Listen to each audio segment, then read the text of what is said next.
having a very interesting conversation that is trending right now. I don't know if it's trending for everybody, but this is the big Z. Steve, take it away. The Zillow versus follow-up boss kerfuffle. So there was some announcements made today. Not necessarily today, but recently, it's in the air. Yeah. About the terms of service and the policy change. When Zillow acquired Follow Up Boss, they originally told everyone that you don't need to worry. There's not going to be any sharing of data. Mm-hmm. We're not coming after realtors' data. It's two separate companies, and they had a policy. Now they're quietly changing the policy, right, Floyce? Yeah, that is happening. But we are not going to dwell on that because, you know, these are big companies with big pockets. And when the money is right, moves are going to be made. So whatever the money move is, Steve, we need to have our systems, not necessarily systems, but our database system proof. And we are going to start with defining the actual problem. What is the problem here? Most agents rely too much on the system default follow-up. This, I think they must have their ears ringing, Steve, because we've talked about this in a lot of the lives that we've done in the past. This is a continuous trend that we see often where the agent gets the system and they are told this is a miracle worker. You just turn on a few things and you're ready to print money.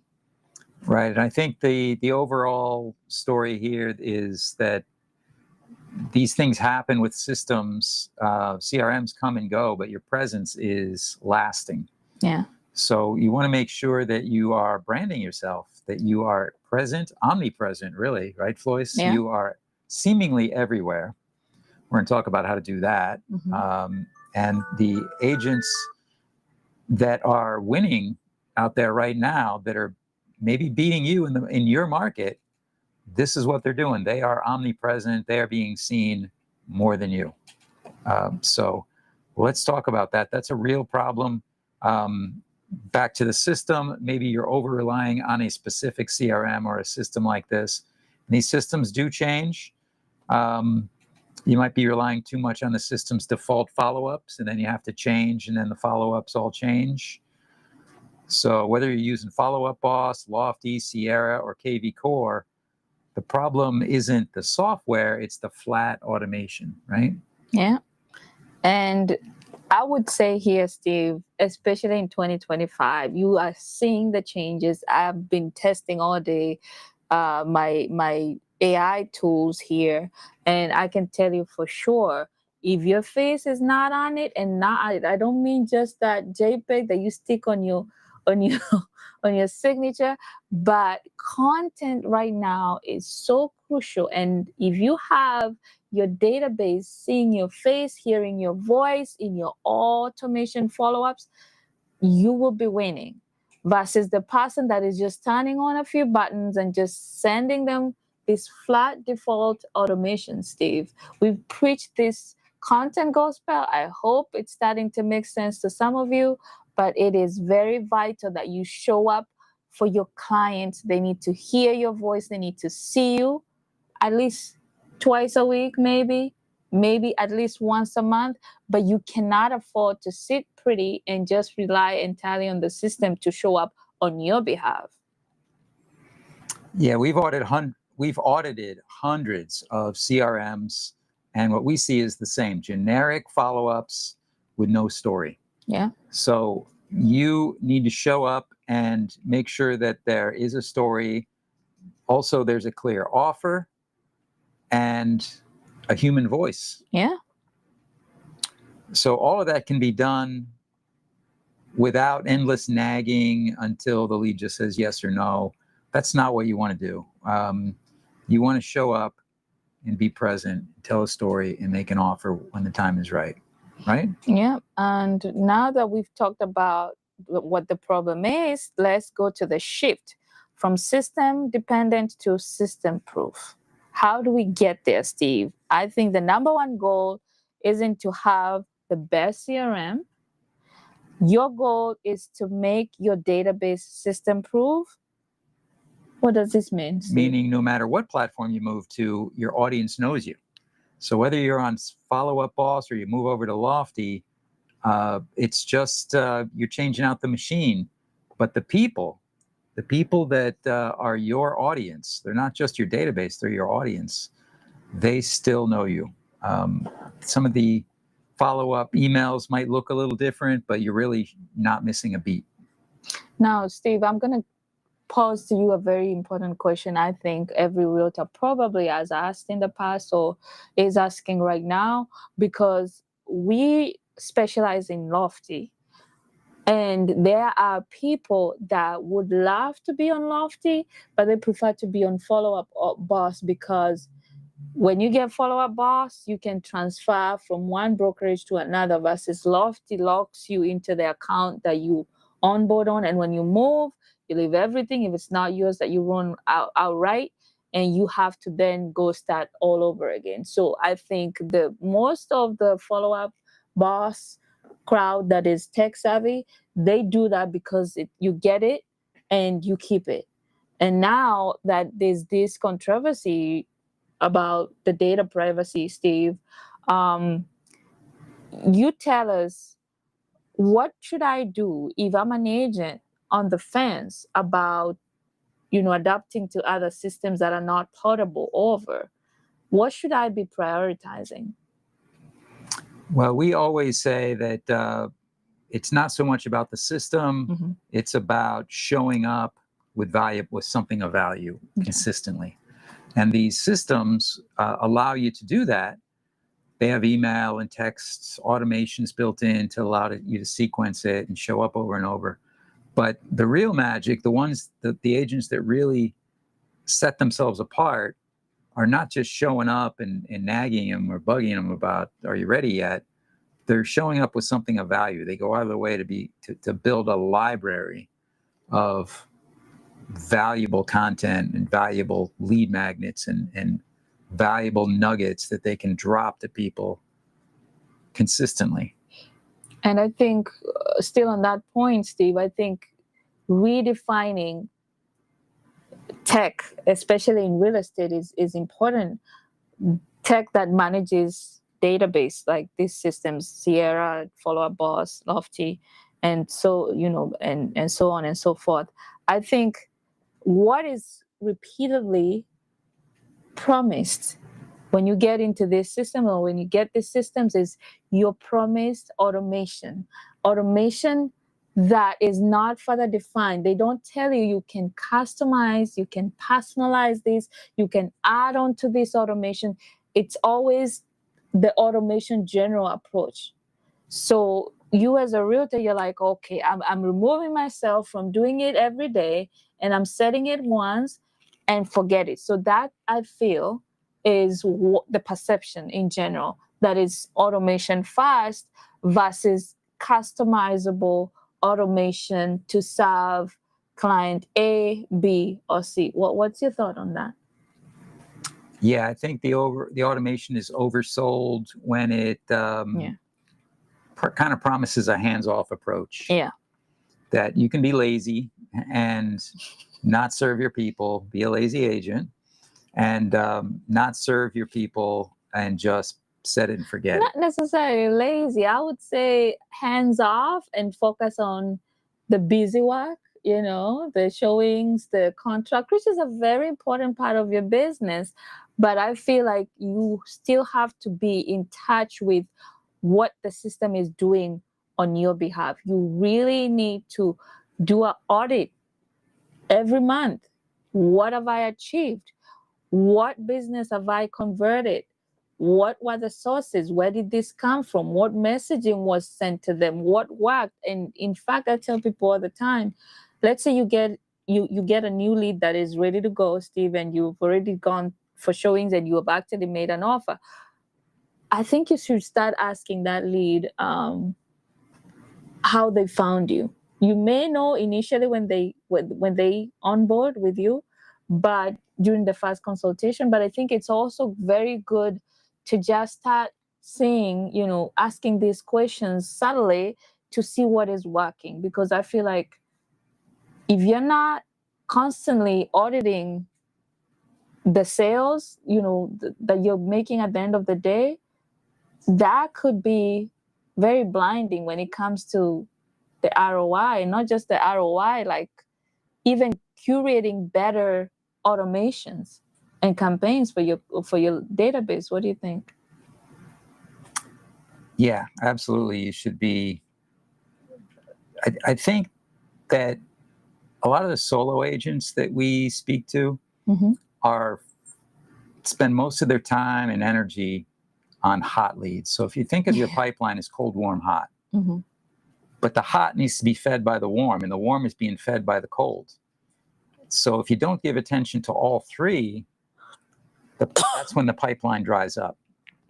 And it's really hard for most, especially solo agents, I feel like, to give attention to the cold, the cold traffic, the cold audience, because they seem like they're less priority. They're not engaged. They're not interested, or seemingly not interested, at least not yet. So it's easy to forget about them and focus on the ones that are engaged and that are giving attention, that are close. Those do need to be given attention.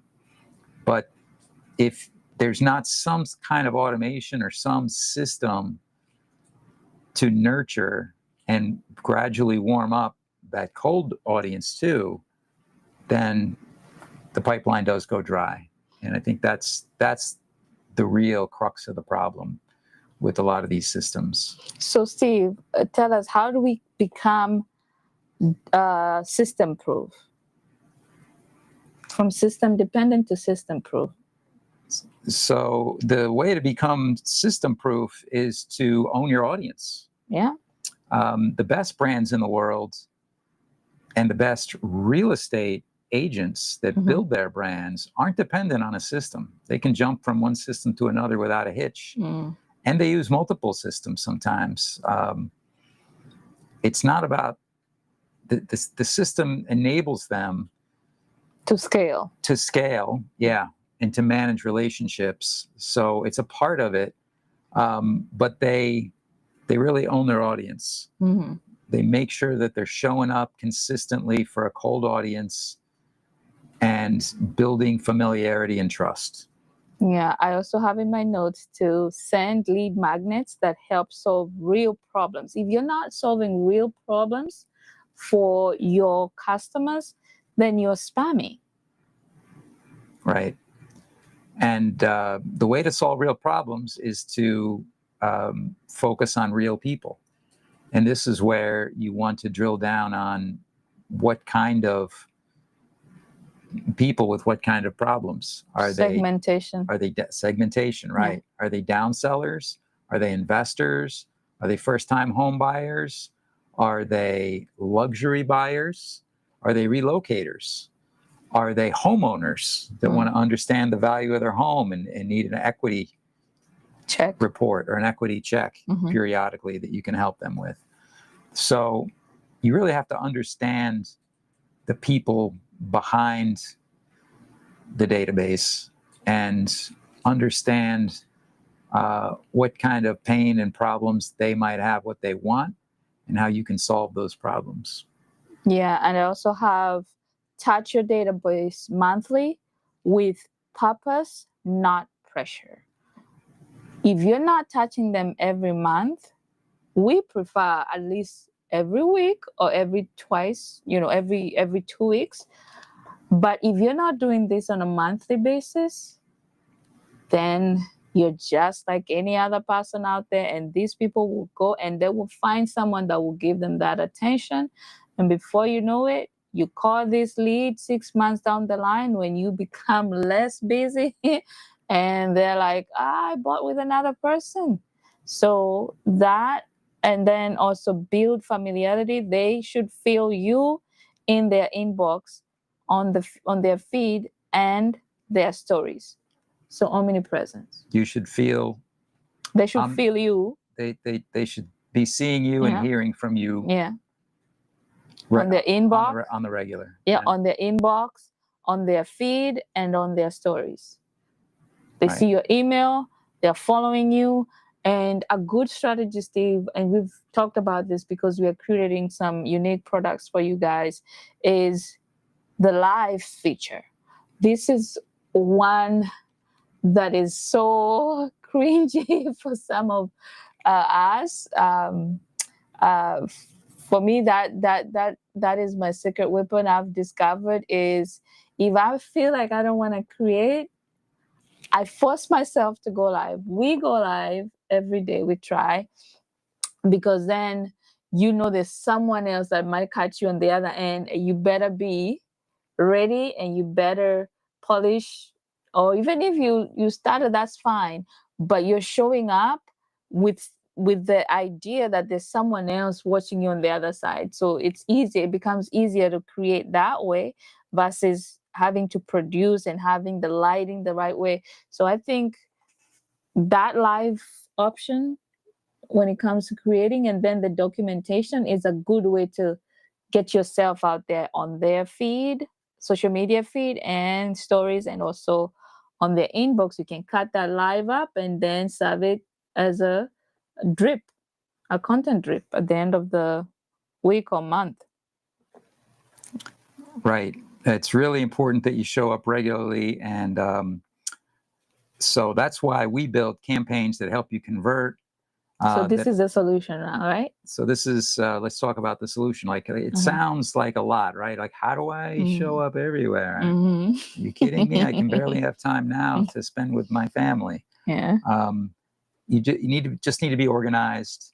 You need to have a system. The same way you have a system for your CRM, you need a system for your content, a system that converts.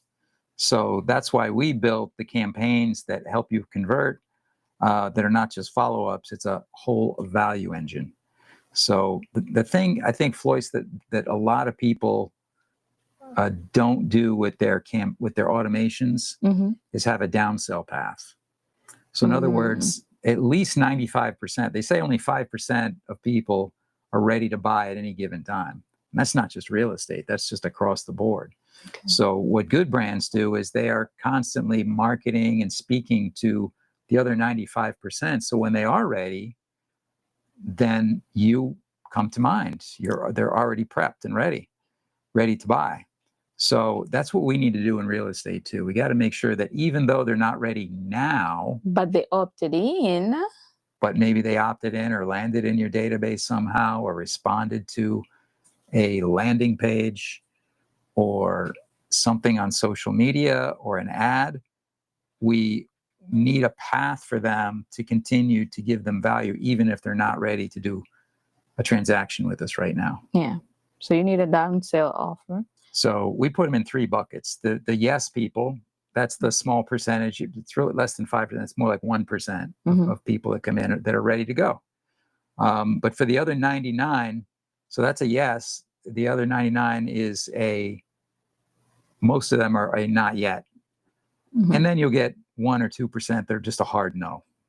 Take me out of your database. I don't want to opt me out. They want to be opted out of the system. So it's yes, no, and not yet. And most of them are going to be not yet. Okay, so the other thing that we could talk about, Floyce, with when you make a content engine or a value engine that most people miss is checklists and touch points during contract phases, right? Yeah. What can you talk about with that? I think checklists are important to keep you on track. And, that's the same for touch points. But I think checklists, when it comes to when they're hot, when you're transacting. Yeah, when you're live in a live contract, you need to have this so that you don't miss a step, and you're also compliant, because there's some stuff that you need to send at each stage, and disclosures that you need to go through with your client. But I feel like if you have a TC, a transaction coordinator, that may solve that problem. But initially in your system, you still need a checklist for the hot stage, so that the automation is triggered when a certain item from the checklist is done. Then there's something that goes out to that client. And you've set a few checklists in the past for clients that request that, like, Steve, I don't not want to go and keep sending this, like copying. And I have an email that I always copy and paste when we finish a showing, for them to tell me what they like about this home. Should we do an offer? Then after we make an offer, then I gotta go and find the offer template. And so, how easy is it to do this with Lofty? There's checklists built into Lofty, so you can make checklists and bake them right into your smart plan, actually. Make them sound like you, and following the state laws in your state. Make sure that it's not something generic. You're still compliant, and then so you add checklists into the later stages of the pipeline. I think is what we're saying, to make sure that you're on track, everything stays on track, and it helps you organize the entire life cycle of the lead. Mm-hmm. Okay, so what else can we say about smart content campaigns? So that when you create smart content campaigns or smart content that is value packed, it makes you seen and remembered. People will always remember how you made them feel, right? Mm-hmm. How does it go? They don't remember logical things that you tell them, but they remember how you made them feel. Yeah. Mm-hmm. So anyway, after all of that, we are not here to replace your CRM. No. We're here to make sure your database actually knows you. So taking it back to the Zillow and follow-up boss, the big Z panic. Mm-hmm. I think the moral of the story here for this session is focus not just on the CRM and your data, but focus on your presence. The presence, being is omnipresent and growing an audience and making them feel appreciated. And if you've been on the fence about content, now is the time. You're seeing the signs. These tech tools are going to change with time. There's, AI tools now that are doing most of the heavy lifting somehow, but it still needs a human to, polish. But you need to be present in your business. We're not saying you're not, but we're just saying maybe you need to check and see how automated you are.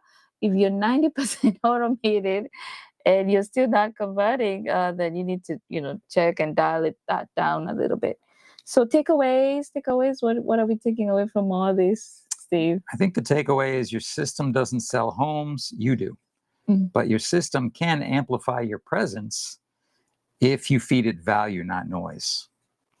So this really comes back to what our point is, that you need a system, a good system engine, but you also need a good content engine, and one feeds the other. So one is for lead generation and one is for lead conversion. You need both. And I think it wouldn't be fair to you all if we don't give Steve a chance to do his usual Zillow rant. How do we feel? How do you feel about Zillow?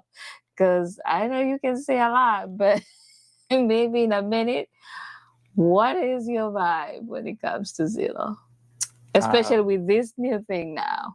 What should they do? I think most realtors feel that Zillow is not their friend. We believe that if you buy leads from Zillow, even if they work in the short term, they're not going to work in the long term. It's going to become prohibitively expensive. They are buying into the Zillow brand, not yours. Yeah, you don't own the customer. You don't own the audience or the customer. And honestly, Floyd, I'm still not sure how Zillow even got their hands on the MLS years ago from NAR anyway. They gave Zillow the keys to the kingdom, the golden egg, the golden goose. They gave away the golden goose, which is our MLS data. And then they sold Realtor.com to Rupert Murdoch and Fox. So that's my rant. We believe in building your own brand, building your own audience and your own presence. That's what we help our clients do. If that's something that you believe in, like us, that you don't want to just get vending machine leads, you know, put $1 in and then have a lead pop out from the lead vending machine. And then you're on to the next, to the next, to the next. They've gotten prohibitively expensive. You might pay hundreds of dollars for a lead, and then you're competing with other realtors in the same market. It's just an auction where you're bidding against others, and you might have multiple agents even calling these people. And now with the policy change, I feel like, you know, if you are paying for Zillow leads, let's say, right, allegedly, if that's what it is a final scenario, I feel like it's unfair that you as a realtor would have to pay to get a lead, and then once you acquire that lead and it's in your database, and Zillow has the same lead in their database, then you know, they have the right to like the contact, or in general, like for people that have follow-up boss, that have had follow-up boss before it was acquired by Zillow, those were leads that you acquired, your blood, sweat, and tears.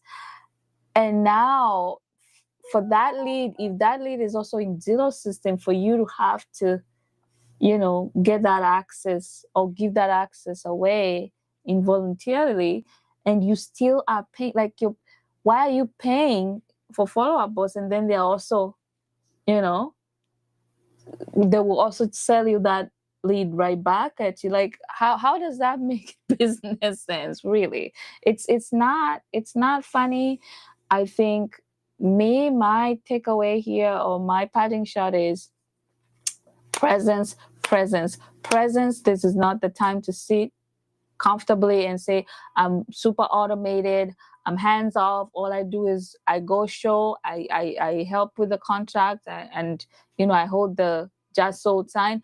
You need to get on the ground and show us what you're doing. Document. If it's hard for you to read scripts, just document your journey and share it anyway, and people would get to know with time, like you, based on how present you are, and then trust you with future business. And I think no matter where you pack up your bags and take your database to, they will still know you as their mayor, I think.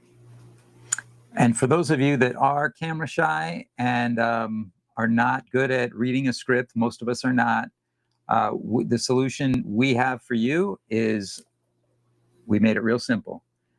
Show up once or twice a month in a podcast style interview where you're just having a conversation like we are now. Show up with somebody, your colleague, your lender, someone on your team, someone in your family. If you don't have anybody else, then we'll get on with you and have a conversation. But the important thing is you're not talking into the camera, you're talking to someone else, and you're having a conversation that we are going to outline and make sure that you're hitting the right beats, but you're just spilling what's already in your head and establishing yourself as an authority. It works. Podcast style content works because it's long form, and then we take and cut out repurpose and cut up all the sound bites out of that, because you'll say a bunch of really smart things that we'll cut out and put those on social media as short form pieces. So that's our solution for you to build a content system, a content engine, and be omnipresent. Show up consistently and make sure that you have a voice in this, because you don't want to give up the customer to Zillow. Zillow it has branded themselves in the mind of the consumer as the go-to place for real estate, for homes. And but they don't own all of it. You can still be the alternative to that and show up, but you have to show up. You have to get attention. You have to earn trust. Yeah, so I hope after this conversation, we have shifted you from being system dependent to a system proof so that you're not always depending on systems, but your database is system proof. It doesn't live and thrive just because it's in a system. You can still work from spreadsheets as long as you're making sure, I wouldn't recommend that, but as long as you're making sure that you're showing up and your people know you, and eventually like you. So that's it. So let's leave with this thought and think about this, Floyce. Your database, the people in your database, do they even know you? How many do you have in your database? 1,000, 2,000, 3,000 people, maybe more? Do they know you? How many of them know you? If you are touching them consistently with touch points of value, then they're going to get familiar with you and develop a parasocial relationship with you, meaning that it's a one-way relationship. They keep seeing you show up. You know what? That reminds me, we have a scorecard survey that we're preparing. If you need one, just comment in the comment section and say scorecard, and we will send that over to you so that you see how you score, and that will tell you if you are system proof or you are system dependent. So that's it. Reach out or comment scorecard to get your scorecard to find out how you rate with being seen, and show up, serve, and stay seen. All right. Thank you for joining us. We will see you tomorrow. Same place, maybe not the same time. Thank you.